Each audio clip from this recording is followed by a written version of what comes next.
Fire safety is a top priority for some American Red Cross volunteers right now. They spent the day installing free smoke alarms in homes on the south side of Evansville.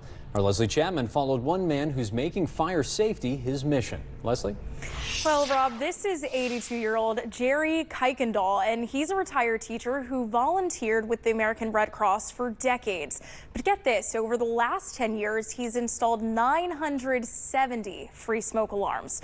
He says that this is his main volunteer work, and during his time with the Red Cross, Jerry's volunteered during hurricanes, floods, and tornadoes. But he says that installing smoke detectors is his favorite.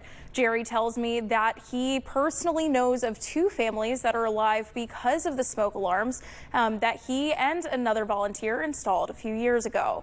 It means almost everything.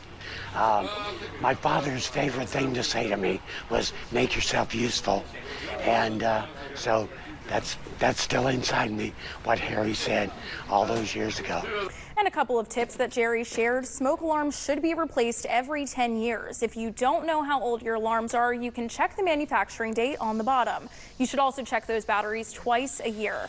And if you're in need of a new smoke alarm and live in Gibson, Warwick, Vanderburgh, or Posey counties, you can call the American Red Cross Southwest chapter, and a volunteer like Jerry will install smoke alarms free of charge.